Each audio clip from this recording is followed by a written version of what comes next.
Oleh karenanya Nabi SAW pernah bersabda, halakal mutanatti'un, celaka orang-orang yang berlebih-lebihan. Celaka orang-orang yang berlebih-lebihan. Tidak mampu, kemudian dia maksakan dirinya. Tapi di antara hal yang membantu kita untuk bisa, ya, tatkala sedang mengalami futur kita bisa segera atasi, yaitu at-ta'ahud bil iman. Kita senantiasa memperhatikan kondisi iman kita, ya, iman kita. Ada perkataan indah dari Abu Darda radhiyallahu anhu, seorang sahabat. Abu Darda, dia berkata, "Min fiqhil abdi an yata'ahada imanahu wa ma naqasa minhu." Di antara fikih, yaitu ilmunya seseorang, dia memperhatikan kondisi imannya, wa ma naqasa minhu, kapan imannya turun dia ngerti. Wa min fiqhil abdi an ya'lama ayasdadu huwa am yanqusu am yantaqisu. Maka di antara fikih, kefakihan seorang hamba, yaitu berarti dia berilmu, dia tahu imannya sedang naik atau imannya sedang turun. Kemudian Abu Darda juga berkata, wa min fiqhil abdi an ya'lam nazagati syaitan anna ta'tih. Di antara fikih seorang hamba, dia tahu kapan godaan setan menimpanya dan dari mana godaan setan itu menyerangnya. Ini sangat penting, ibu-ibu yang dirahmati Allah Subhanahu wa taala. Seorang tahu imannya sedang naik atau sedang turun, dan itu dia bisa mengontrol. Contoh, dia datang ke pengajian, imannya naik, oh berarti bagus ke pengajian. Contoh, dia pergi jalan-jalan ke sana kemari, ketemu dengan orang-orang enggak jelas, dia rasa imannya turun, nah berarti ini iman saya sedang turun, berarti enggak beres perbuatan saya ini. Dia ngerti. Bahkan lebih daripada itu, dia tahu an ya'lama nazaqati syaitan anna ta'ti, dia tahu kapan godaan setan bisa menimpanya, dari arah mana dia tergoda, dari arah mana imannya turun. Kita sebenarnya dikasih sinyal oleh Allah Subhanahu wa taala, dikasih sinyal. Tapi terkadang kita tidak pedulikan. Ya, tidak pedulikan. Ya, saya sering sampaikan, saya pernah ketika di Melbourne ada seorang yang bertanya, "Ya Ustaz, saya diundang buka puasa sama kawan-kawan lama saya. Terus kenapa? Tapi kawan-kawan itu dulu sering mabuk sama saya. Dan biasanya kalau habis buka puasa kita mabuk." Terus gimana? Saya bilang, "Ya janganlah." Ya. Jangan. Ya. Dia tahu bahwasanya setan datang dari situ. Kalau dia sudah kumpul sama teman-teman lamanya, dia akan tergoda sebagaimana yang mereka lakukan. Akhirnya dia benar-benar mabuk bersama teman-temannya. Kita masing-masing tahu. Seorang tahu tatkala dia misalnya lagi ke tempat tertentu, imannya turun, maka jangan ke situ.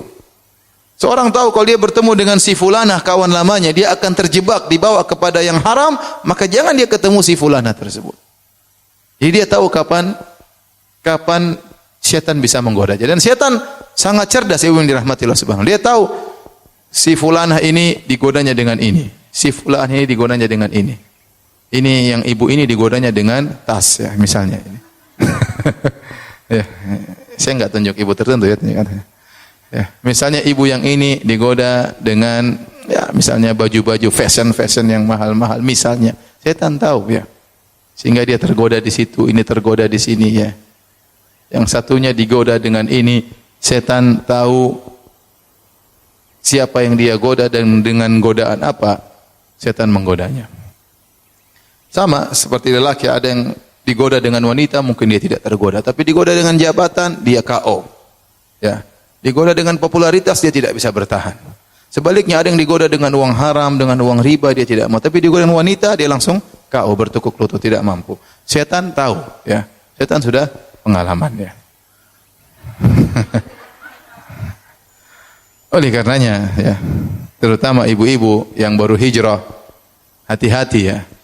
Tatkala kita hijrah, tentu setan sangat jengkel. Setan sangat tidak suka. Tapi setan tidak putus asa untuk mengembalikan lagi kepada masa lalu kita. Kembalikan lagi kepada masa lalu kita. Maka kita waspada. Kalau hal ini membuat kita terjerumus kembali, maka tinggalkan hal tersebut. Jangan coba-coba untuk mendatangi hal tersebut. Kita imannya lemah. Ya, iman kita lemah. Kita tidak ingin Allah sudah kasih kita hidayah, kemudian kita buang hidayah tersebut. Kita memilih kegelapan kita yang masa lalu.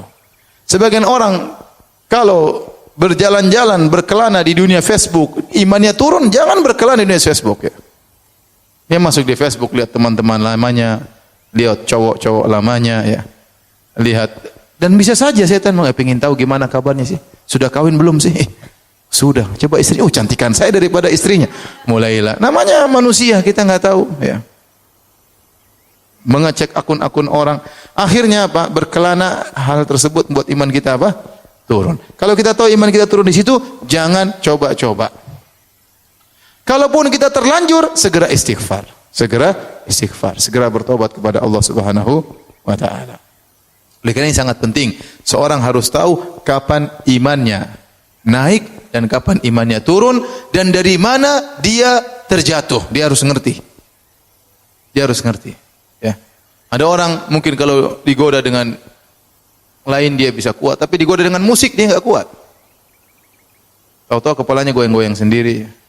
Tahu-tahu dia bersenandung. Ada kawan saya jalan di mall sama istrinya. Tahu-tahu dia dengar nyanyian. Siapa yang nyanyi? Ternyata istrinya yang nyanyi. Ternyata istrinya sudah hijrah tapi belum kuat hijrahnya. Jadi bawa ke mall lagu yang menyenangkan, istrinya ikut nyanyi. Siapa ikut nyanyi samping saya? Ternyata istrinya. Itu bukan saya ya, bukan ya. Baik. Di antara hal yang membantu kita untuk tidak sering terjerumus dalam futur, dan kalau terjerumus dalam futur kita segera kembali, adalah kita memilih teman yang benar, yang benar. Ini sering saya sampaikan berulang-ulang, bahwasanya pengaruh teman itu sangat luar biasa. Teman bisa merubah mindset cara kita berpikir. Teman bisa merubah pola hidup kita dalam menjalani kehidupan. Teman bisa merubah cara berbicara kita. Yang tadinya mungkin seorang tawadhu bisa menjadi sombong, dan sebaliknya orang yang sombong bisa menjadi apa? Tawadhu. Karena melihat temannya. Dengan teman yang baik, seorang yang tadinya pelit bisa jadi dermawan. Dan teman yang buruk, tadinya dermawan bisa menjadi apa? Pelit. Maka teman ini sangat penting, hati-hati dalam memilih teman. Kita kenal sama banyak orang enggak ada masalah, tapi untuk sahabat kita harus pilih-pilih. Tidak sembarang seorang kita jadikan sahabat dekat kita. Kita harus benar-benar memfilter. Kita harus benar-benar selektif. Ya, karena teman itu sangat mempengaruhi pola pikir kita. Dan ini benar ibu-ibu yang dirahmati oleh Allah Subhanahu wa taala. Maka waspada ya. Ya. Ada seorang misalnya miskin bergaul sama orang kaya. Orang kayanya ngomong tinggi-tinggi terus. Ini si miskin akhirnya ngomong juga apa? Tinggi-tinggi. Dia lupa dirinya, bahwasanya dirinya apa? Miskin. Dan ini terjadi. Akhirnya dia pulang bawa penderitaan buat suaminya. Ngomongnya gara-gara salah bergaul. Gara-gara salah bergaul. Tetapi seorang yang misalnya kaya, sombong, bergaul dengan orang yang mungkin sederhana, kemudian lihat kesederhanaannya, maka mungkin bisa turun kesombongannya. Maka di antara penyesalan yang diucapkan oleh orang-orang yang masuk neraka jahanam adalah menyesal karena salah bergaul. Kata Allah Subhanahu wa taala, "Wa yauma ya'addu adh-dhalimu 'ala yadayhi yaqulu ya laitani ittakhadhtu ma'ar rasuli sabila." Hari di mana tatkala orang yang zalim menggigit kedua tangannya sebagai bentuk penyesalan, dan dia berkata, seandainya dahulu saya mengikuti jalannya Rasulullah sallallahu alaihi wasallam, ya wailata laitani lam attakhidh fulanan khalila. Seandainya dahulu saya tidak menjadikan si fulan sebagai kawanku, laqad adallani 'ani dzikri. Dia telah membuat saya lalai dari mengingat Allah Subhanahu wa taala. Ya benar, ketemu kawan main terus kerjanya. Ketemu kawan misalnya laki-laki, ketemu kawan hobinya bola, sudah ikuti bola, berita ini, berita terus enggak berhenti, namanya bola enggak pernah berhenti. Akhirnya waktunya habis tentang apa? Bola. Ibu juga demikian, hati ketemu dengan seorang ibu bicaranya fashion terus enggak berhenti, aduh. Ya, meskipun kita punya uang banyak, bukan itu pembicaraan kita. Apalagi kalau enggak punya uang ya. Bicara ini merek anu. Ya, kita semua ibu-ibu butuh baju, oke, tapi bukan itu pembicaraan kita setiap hari. Kecuali ibu pedagang yang lain cerita. Tapi kalau jadi mau saya ya, jangan sampai kita salah bergaul, akhirnya cara berpikir kita berubah. Ya, kita bergaul sama orang suka gibah, kita akan jadi tukang gibah. Karena namanya persahabatan itu pasti ada sinkronisasi. Ini sering saya sampaikan. As-sahibu sahib, sahabat pasti menggeret. Pasti terjadi proses sinkronisasi. Kalau kita yang enggak berubah menjadi dia yang berubah menjadi seperti kita. Pasti ada penyesuaian, adaptasi antara satu dengan yang lainnya. Maka hati-hati, jangan sampai kita salah bergaul. Makanya Nabi dahulu disuruh oleh Allah bergaul dengan orang miskin. Nabi dahulu disuruh oleh Allah bergaul dengan orang miskin. Kata Allah Subhanahu wa taala, "Wasbir nafsaka ma'al ladzina yad'una rabbahum bil ghadati wal asyrin wajha, wa la ta'du aynaka anhum turidu zinatal hayatid dunya." Kata Allah Subhanahu wa taala dalam surat Al-Kahfi, sabarkanlah dirimu wahai Muhammad bersama orang-orang yang berdoa kepada Rabb mereka di pagi hari dan di petang hari, yang mereka berharap wajah Allah Subhanahu wa taala. Jangan kau panjangkan pandanganmu ya dari orang-orang miskin tersebut kepada orang-orang yang kaya, kau hanya menghendaki kehidupan dunia. Jadi kita ini bergaul sama orang yang ingatan kita dengan akhirat ya. Ya. Kita bergaul ada yang mungkin sederajat dengan kita secara ekonomi, tidak apa-apa kita bergaul dengan orang lebih daripada kita, dan kita punya teman juga yang miskin. Agar kita bisa seimbang ya. Kalau bergaul dengan atas terus akhirnya kita lupa bahwasanya dunia ini seakan-akan kita pegang selama-lamanya. Kita lupa bahwasanya dunia akan pergi. Dunia akan pergi. Akhirnya terkadang kita lupa bersyukur. Tapi kalau kita bergaul sama orang miskin, kita bersyukur kepada Allah Subhanahu wa taala. Ya, kita mungkin bisa membantu dia. Jadi maksud saya, hati-hati dalam bergaul ya. Kalau salah bergaul berbahaya. Oleh karenanya terutama kepada orang yang baru-baru berhijrah, hati-hati dengan komunitas lama. Tatkala kisah yang ma'ruf tentang pembunuh 100 nyawa yang dia sudah membunuh 99 nyawa, dia datang kepada orang yang dianggap alim, dia berkata, "Wahai fulan, sungguhnya saya telah membunuh 99 nyawa. Apakah saya masih bisa bertobat?" Kata orang tersebut, "Tidak bisa. Kau tidak mungkin diterima tobatmu." Maka orang ini pun marah dan dia pun sembelih lagi orang tersebut, lengkaplah dia bunuh 100 orang. Setelah itu dia mencari lagi orang yang alim, dia ketemu dengan orang yang alim, dia bertanya, "Ya fulan, apakah Allah masih bisa menerima tobatku?" Kata orang alim tersebut, "Bisa. Tapi syaratnya kau harus pergi meninggalkan komunitasmu dan pergilah ke kampung yang lain, beribadahlah kepada Allah dengan orang-orang di sana."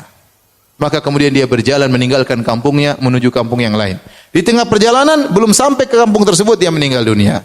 Akhirnya datang malaikat rahmat, malaikat azab mengukur, ternyata jarak dia menuju kampung yang baik tersebut lebih dekat, akhirnya dia diampuni dan dimasukkan dalam surga. Tapi ini isyarat bahwasanya kalau Anda ingin benar-benar hijrah, Anda ingin benar bertobat, tinggalkan komunitas yang lama.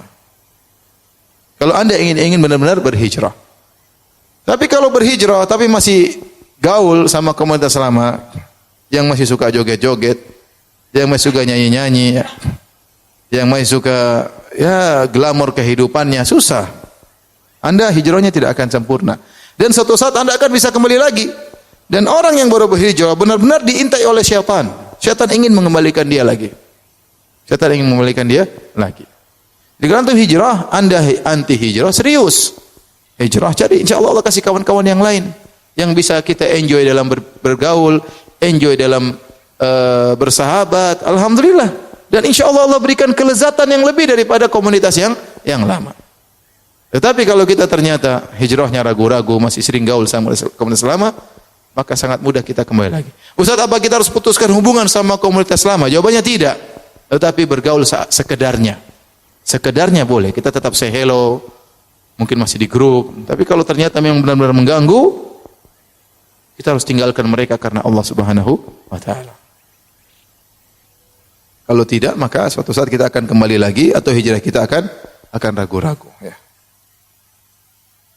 Saya ingatkan kepada mungkin sebagian orang, ya saya tidak tahu hadir di sini atau yang lainnya, yang mungkin sebelumnya berada dalam dunia artis, dunia ketenaran, kemudian dia berhijrah, ya. Terkadang dalam hatinya masih ada syahwat ingin tenar, ingin tetap terkenal, tetap disanjung orang. Buang itu semua. Anda ingin hijrah, buang itu semua. Ya.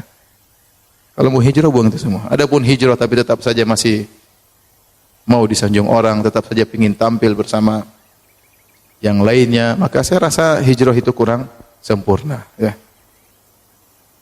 Kalau ingin kelezatan dalam bersahabat, kelezatan dalam hijrah, tinggalkan itu semua. Saya kadang sedih lihat sebagian orang sudah berhijrah tapi dia masih terngiang-ngiang dengan ketenaran, masih ingin tetap apa? Tenar, masih ingin tetap tampil. Terkadang dia tampil dengan istrinya, terkadang masih pamerkan. Saya sedih aja ngeliat ya. Oleh karenanya, hadirin hadirat Allah Subhanahu wa taala, seorang tatkala hijrah, ya, dia berusaha untuk hijrah dengan serius, ya.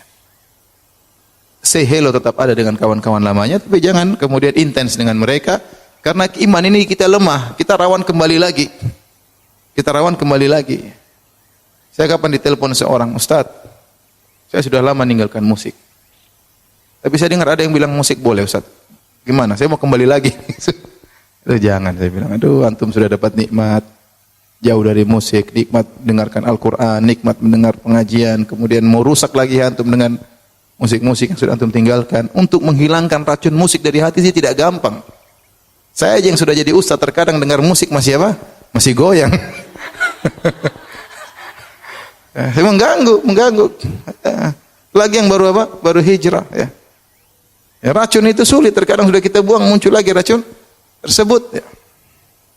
Ya. Oleh karenanya hijrah yang serius. Ya, agar kita terhindar dari yang namanya futur ya. Kemudian di antara hal yang membantu kita untuk tidak terjebak dengan futur, ataupun kalau kita sudah mengalami futur, kemalasan, segera kita bisa obati. Di antaranya jangan meremehkan dosa-dosa kecil. Jangan meremehkan dosa-dosa kecil ya. Seorang penyair berkata, "Khallidz dzunuba kabiraha wa saghiraha dzaka tuqa." Bersihkanlah dirimu atau tinggalkanlah dirimu dari dosa-dosa, baik dosa besar maupun dosa kecil. Itulah ketakwaan yang sesungguhnya.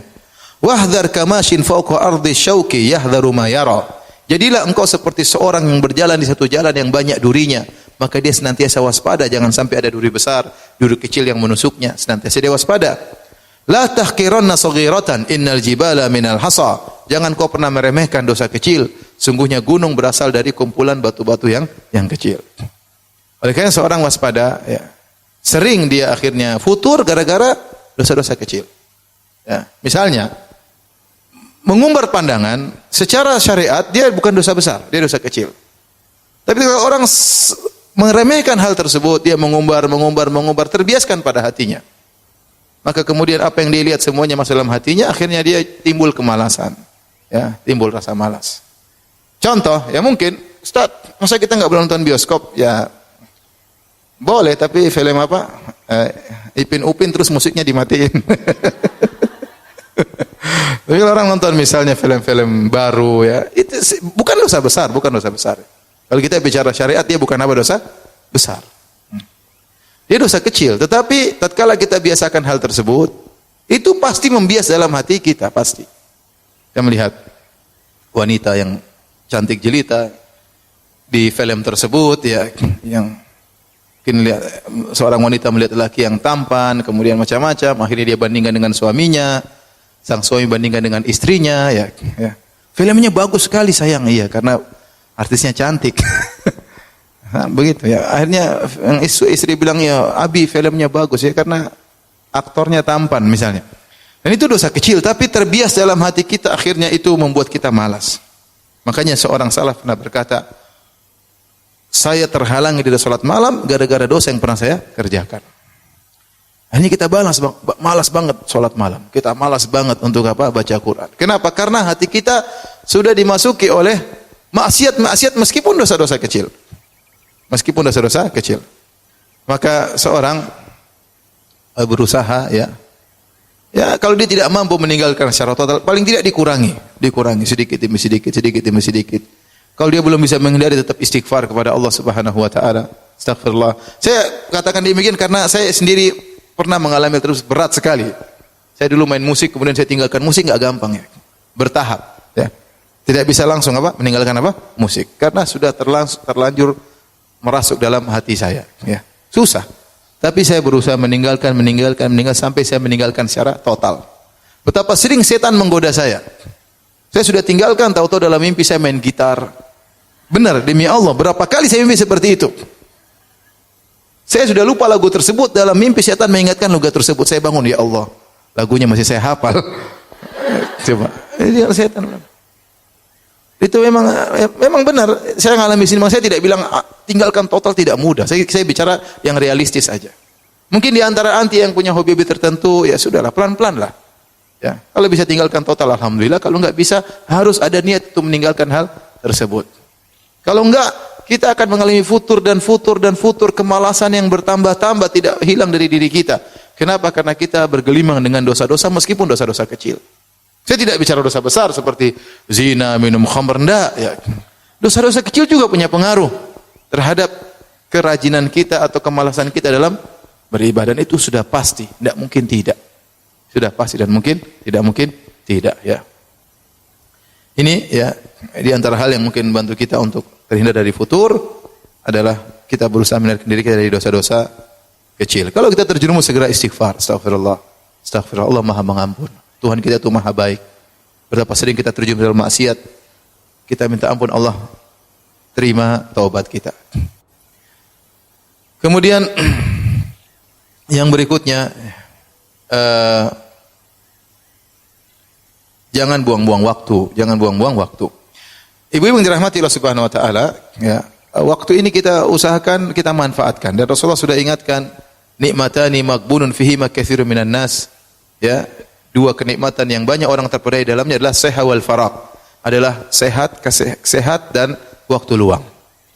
Kita mumpung masih sehat, kita manfaatkan waktu kita. Dan maksud saya manfaatkan waktu bukan berarti hanya salat, zikir, enggak. Maksud saya waktu kita jangan terbuang-buang. Entah kita sedang bermesraan sama suami, entah kita sedang sama anak-anak, entah kita sedang sama orang tua ngobrol, entah kita ketemu sama kawan-kawan kita, ukhti-ukhti yang lain dalam rangka mendekatkan tali ukhuwah. Intinya tidak ada waktu yang terbuang-buang. Intinya tidak ada, semua waktu bermanfaat. Entah kita lagi duduk baca Quran, entah kita lagi bikin suatu makanan buat suami, entah kita lagi duduk ngobrol sama pembantu misalnya, kita arahkan begini dan begini, entah kita menyenangkan tetangga kita. Pokoknya waktu kita jangan ada yang terbuang. Itu di antara hal yang buat kita tidak futur.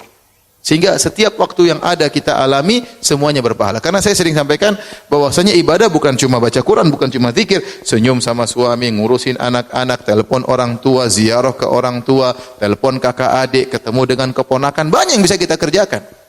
Kalau disuruh kita baca Quran dari jam 6 pagi sampai jam 6 sore enggak kuat. Tidak kuat kita, ya. Yang bisa cuma malaikat. Malaikat kalau sudah beribadah kata Allah, la yafturun, tidak pernah futur malaikat kalau beribadah. La yasamun, tidak pernah bosan. Kita ditimpa dengan kemalasan, ditimpa dengan kebosanan. Oleh karenanya tatkala kita mengalami keletihan dalam beribadah, isi dengan yang lain. Isinya berusaha untuk bermanfaat, ya. Kalau enggak kita ngobrol dengan kawan-kawan di grup yang bermanfaat, waktu kita jangan dibuang. Ini membantu kita untuk melawan futur. Sebagian orang bingung, waktunya kebanyakan, dia ingin membunuh waktunya. Caranya apa? Ya sudah, dia maksiat. Ya, dia maksiat. Lakukan hal yang tidak bermanfaat.